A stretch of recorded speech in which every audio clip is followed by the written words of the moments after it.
Messi မရှိမှာ PSG အသင်းဟာပို့ပြီးတော့စီးလုံးညီညွတ်သွားတယ်လို့ပြင်သစ်ဘောလုံးဝေဖန်သုံးသပ်သူကပြောကြားအားလုံးပဲမင်္ဂလာပါစူပါစတန်နီကနေပြန်လဲကြိုဆိုလိုက်ပါတယ်ပြင်သစ်ဘောလုံးဝေဖန်သုံးသပ်သူ James Lawrence က TNT Sport အားကစားရုပ်သံနဲ့အင်တာဗျူးတစ်ခုမှာ PSG အသင်းဟာ Messi ထွက်ခွာသွားပြီးတဲ့နောက်ပိုင်းမှာပုံမကောင်းဝင်တဲ့အသင်းအသင်းဖြစ်သွားတယ်လို့ပြောလိုက်ပါတယ် Messi ထွက်သွားပြီးတဲ့နောက်မှာ PSG အသင်းဟာအရင်ကလည်းပုံမစီးလုံးညီညွတ်သွားပြီးတော့စိတ်သက်ပိုင်းဆိုင်ရာတွေတော်တော်ကောင်းမွန်သွားတယ်လို့ပြောလိုက်တာပါ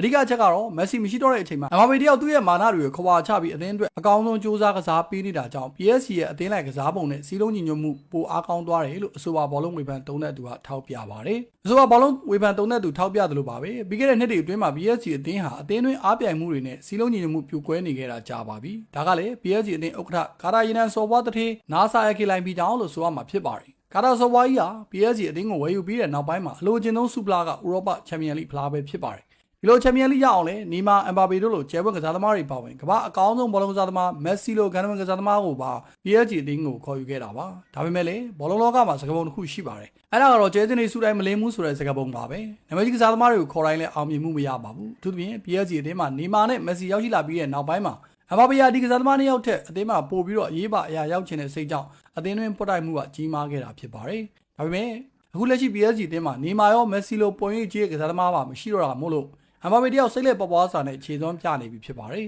။ဘောလုံးဝေဖန်သုံးသပ်သူ James Lawrence ပြောတာကမက်ဆီမရှိတော့တဲ့နောက်ပိုင်းမှာ PSG အသင်းဟာမနေ့ကတည်းကဆိုင်အများကြီးပြောင်းလဲတိုးတက်သွားပါပြီ။အထူးသဖြင့်စိတ်သက်ပိုင်းဆိုင်ရာနဲ့စီလုံးညီမှုအပိုင်းမှာမက်ဆီကအတ္တမကြီးပဲဘောလုံးတစ်ခုတည်းကိုစူးစမ်းအောင်စိုက်တဲ့ကစားသမားဖြစ်ပါတယ်။မက်ဆီရှိလို့ PSG အသင်းဆိုးကျိုးဖြစ်ခဲ့တယ်လို့ကျွန်တော်ဆိုလိုတာမဟုတ်ပါဘူး။ဒါပေမဲ့လည်းသူကကမ္ဘာအကောင်းဆုံးဘောလုံးသမားမက်ဆီလေ။သူရှိနေတဲ့အဝယ်လဲခန်းတွင်းမှာအသင်းသားတွေကဘယ်သူမှဟေးလာဝါလာမလို့ရဲကြပါဘူး။အခုအသင်းမှာအချိန်ဝါကြီးတဲ့ကစားသမားမရှိတော့အသင်းသားတွေအချင်းချင်းစားကြနောက်ကြရေတရားတပြောပြောနဲ့ဝက်လဲကန်းလေးကလည်းပို့ပြီးတော့စီလုံးသွားတယ်လို့ဆိုလိုချင်တာပါသူတို့ပြင်အမ်ဘာပေတယောက်အရင်ကလိုအတ္တမာနတွေမရှိတော့ပါဘူးဒါကလည်းသူ့အနေနဲ့တိတ်မကြခင် PSG အသင်းကထွက်ခွာတော့မှနဲ့လဲဆိုင်တယ်လို့အသင်းမှာသူ့တဲ့ပါဝါကြီးတဲ့မက်ဆီမရှိတော့တာနဲ့လဲဆိုင်ပါတယ်လို့ James Lawrence ကသုံးသပ်ခဲ့တာဖြစ်ပါတယ် PSG အသင်းဟာအခုလက်ရှိအချိန်မှာချန်ပီယံလိနဲ့ပြင်သစ်အမှတ်ပေးဖလားပေါင်ဖလားလေးလုံးလမ်းကြောင်းပေါ်မှာရှိနေတာပါဒါပေမဲ့ချန်ပီယံလိဆီမီဖိုင်နယ်ပထမအကြော့အဝေးကွင်းမှာတော့ဒေါမွန်အသင်းကိုတကူကူမရှိနဲ့ရှုံးနေထားတာဖြစ်ပါတယ်ဘောလုံးချင်းညီကိုတွေအနေနဲ့တော့ James Lawrence ရဲ့သုံးသပ်မှုနဲ့ပတ်သက်ပြီးတော့ဘယ်လိုထင်ကြပါသလဲ comment မှာပါဝင်ဆွေးနွေးပေးခဲ့ကြပါဦးခင်ဗျာဗီဒီယိုလေးကိုအဆုံးထိကြည့်ရှုပေးကြတဲ့အတွက်ကျေးဇူးအများကြီးတင်ပါတယ်